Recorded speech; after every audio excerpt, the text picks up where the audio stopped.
Assalamualaikum warahmatullahi wabarakatuh. Anak-anakku semuanya kelas 6 yang semoga dirahmati Allah.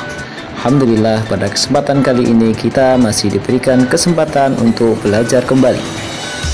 Pada kesempatan kali ini kita akan belajar terkait dengan muatan bahasa Indonesia tema 2, subtema 2, kelas 6, terkait dengan kalimat efektif. Oleh karena itu, silahkan perhatikan dan cermati baik-baik. Bahasa Indonesia kali ini, kita akan belajar tentang kalimat efektif. Apa itu kalimat efektif? Kalimat efektif adalah kalimat yang disusun berdasarkan kaidah-kaidah yang berlaku. Untuk lebih jelasnya, mari kita pelajari ciri-ciri kalimat efektif. 1. Kalimat efektif memiliki unsur pokok pembentuk kalimat, yaitu subjek dan predikat. Yang kedua, adanya pemilihan kata atau diksi yang baik dan tepat. 3. Sesuai dengan pedoman umum ejaan bahasa Indonesia atau PUEBI. Yang keempat, hemat dalam menggunakan kata. Lalu, apa sih unsur pokok dalam pembentukan kalimat efektif? Oke anak-anak, yaitu kalimat efektif memiliki susunan yang berurutan seperti S, P, O, K.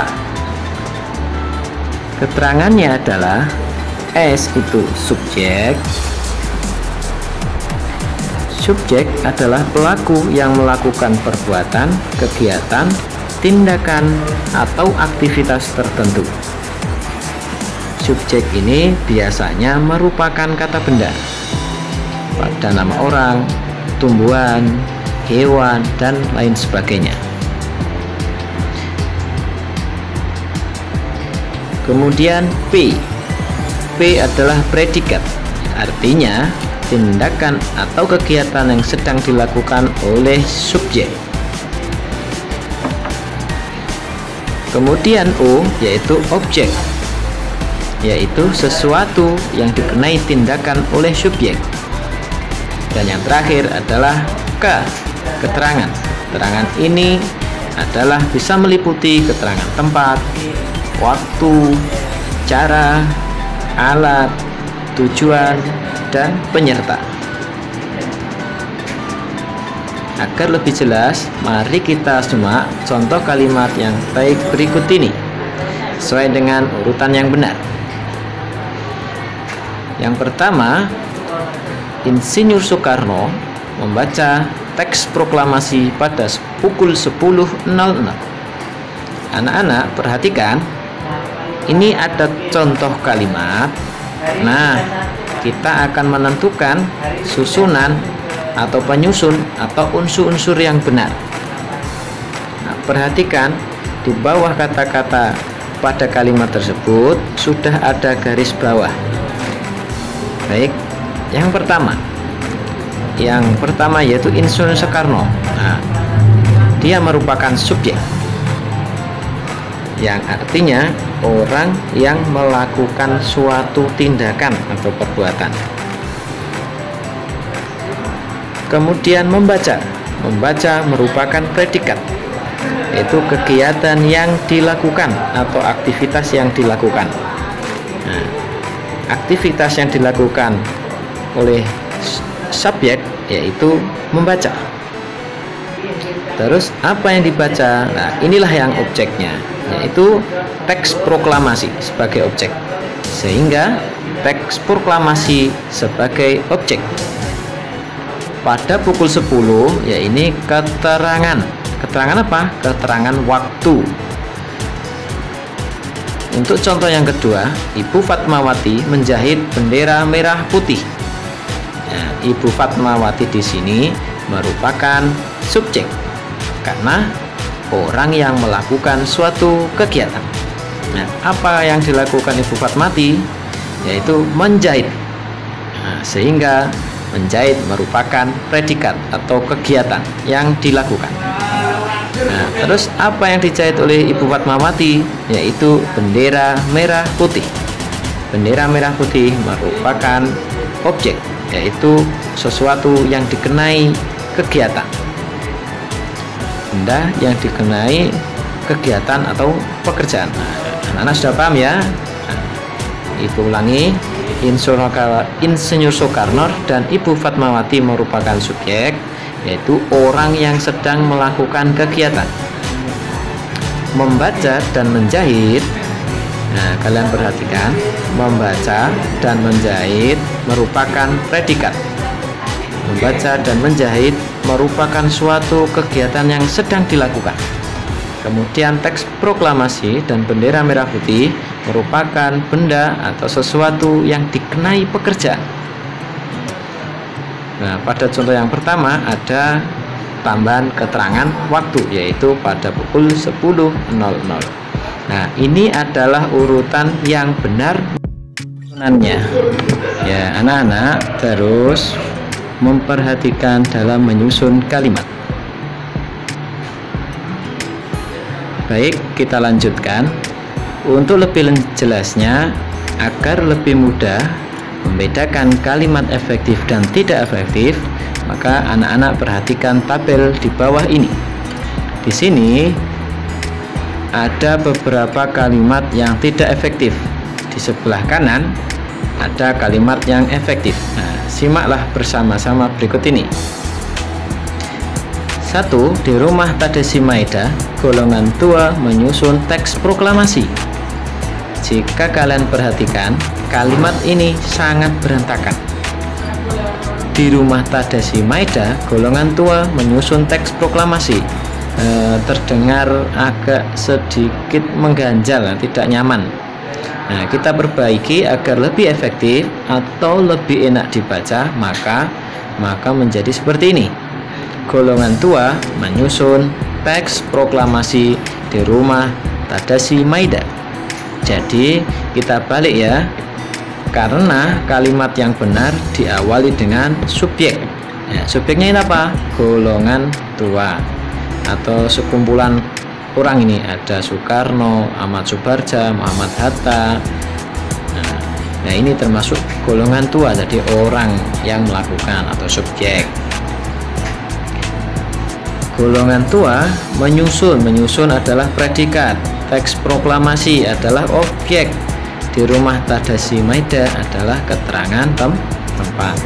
Nah, alangkah baiknya jika kalimat itu diawali dari subjek. Nah, kalau yang di sini dimulai dari keterangan, itu agak tidak enak ketika dibaca. Untuk soal nomor 2, para tamu-tamu sudah tiba di tempat acara.